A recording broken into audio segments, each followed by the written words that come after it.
Good morning mga kalinga. Panibagong reaction video na naman po ang inyong matutunghayan sa araw na to. Ngayon mga kalinga, pre-reactionan ko po si Kalingap Awi. At bago po si Kalingap Awi, uunahin po muna natin si Kalingap Dodo. No? Lingid sa inyong mga kaalaman mga kalingap, si Kalingap Dodo po ay isa sa mga kamag-anak po nila Kuya Val Santos Matubang and Kalingap Awi. So, nandito po siya ngayon sa Davao del Sur, mga kalingap, no? Si Kalingap Dodo po, mga kalingap, ay isa po siya sa mga scouters natin dito po sa Davao del Sur. So, isa po siya sa mga ano natin dito, masipag na scouter, no? At maaasahan na scouter din po dito sa Davao del Sur. Pero lingid po sa inyong kaalaman mga kalingap, no? Si Kalingap Dodo po ay medyo nagpahinga po ng ilang buwan sa SOCMED, no? Sa social media or sa pagiging charity, no? Mga kalingap, kasi nga po ay sa kanyang health condition. Hindi naman tinatanggi o hindi naman sikreto ang kanyang kalusugan, no? Si Kalingap Dodo po ay naoperahan sa kanyang puso, mga kalingap, no? Medyo masilan at napakadelikado po na sakit ang tumama kay Kalingap Dodo. Pero naging successful naman po ang kanyang operasyon at ngayon po ay nasa recovery, no? Nagpo-full recovery na po si Kalingap Dodo. Pero nagulat po ako mga kalingap kasi nung nakaraang araw or kahapon, nag-upload po si Kalingap Dodo, no, ng kanyang bagong charity works. No, sabi namin, no, kung kaya niya na ba? Kaya niya naman daw po. At may driver naman daw po, no, ang kanyang motor, no, nakiangkas lang po si Kalingap Dodo kasi hindi po siya pwedeng ma-pressure mga kalingap. Kasi nga po, 'di ba, pag sabing operasyon lalo na sa puso ay medyo matagal-tagal pa talaga ang recover niyan. So may bago pong upload si Kalingap Dodo po mga kalingap. Yung isa sa mga beneficiary niya ay dinalaw niya po. Yung isang medyo PWD, yung maliit na tao, mga kalingap. Pinuntahan po ni Kalingap Dodo at binigyan niya po ng ayuda, mga kalingap, no, bigas ayuda. Galing po sa butihing sponsor. At syempre, mga kalingap, kahit sa ganoong paraan, nakakatulong po ang kalingap sa mga ganong klaseng tao, mga beneficiary na mga taong nangangailangan po talaga ng tulong. Kaya salamat kay Kalingap Dodo, kahit sa kanyang health condition, naaalala niya pa rin ang kanyang mga beneficiary. Hindi niya po nakakalimutan ang charity works. No, pero luhay-luhay lang po Kalingap Dodo, no, wag bigla-biglain kasi mas mas i-priority pa rin natin ang kalusugan, no. Dahan-dahan lang. No, pero saludo ako kay Kalingap Dodo kasi nga kahit na medyo hindi pa talaga siya fully recovered, po siya, gumagawa na po siya ng kanyang charity works, no. Pero noon pa man, nung hindi pa siya nagkasakit ay may charity works na po si Kalingap Dodo, no. Hanggang sa ngayon, no, hanggang ngayon kahit na naoperahan siya, nagpapatuloy pa rin po siya sa kanyang charity works, no. Sana po mga kalingap, no,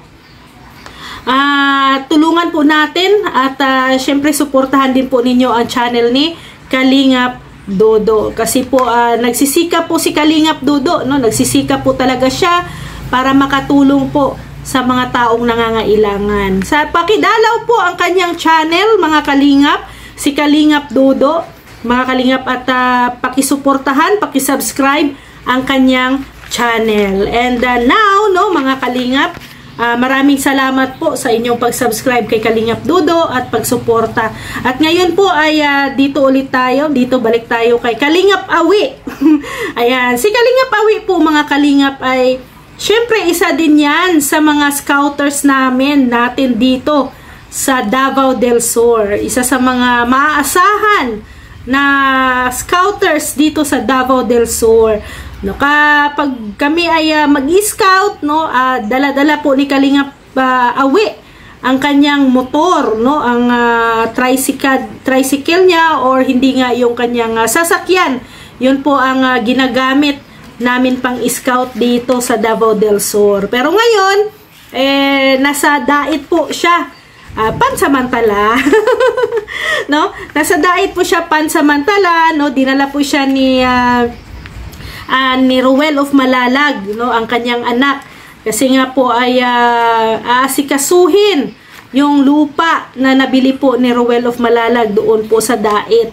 So, ang proyekto ni Kuya Awi doon, no, at ay ang magpabakod at gagawa daw po ng bahay kubo doon po sa area ni Ruel of Malalag. No, syempre, si Kalingap Awi po, mga Kalingap, ay yan yung kanyang expertise, di ba? Expert po dyan si Kalingap Awi pagdating po sa mga gawaing bahay. Ganon. Yung mga paggawa ng bahay, mga bakod, no? Alam nyo naman na si Kalingap Awi po ay, engineer, architect, no? Karpintero, mason, lahat. All around. No? Kaya, talaga, swerte si Ruel of Malalag kasi may isang ama na katulad ni Kalingap Awi na marunong talagang gumawa ng bahay. Oh, marunong gumawa ng bahay, ha? Kuya Awi. No, ang lupa ni Ruel of Malalag ay yung pinuntahan nila dyan, no, nakikita ninyo sa video natin. Yan ay nasa 200 square meter ang laki, ang sukat, no, ng area ng lupa ni Ruel of Malalag. So, yan po ang nila, no, nilagyan na nila ng mark, no, ang area kung hanggang saan ang kanilang gagawin, no.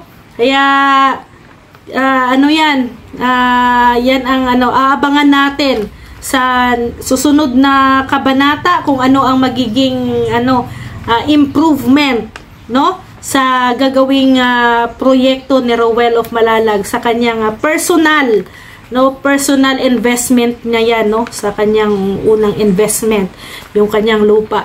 So excited ang lahat na sa magiging resulta, no, ano ang magiging outcome ng bahay ni Ruel of Malalag. Hindi natin alam kung ano ang disenyo ng magiging dream house ni Ruel.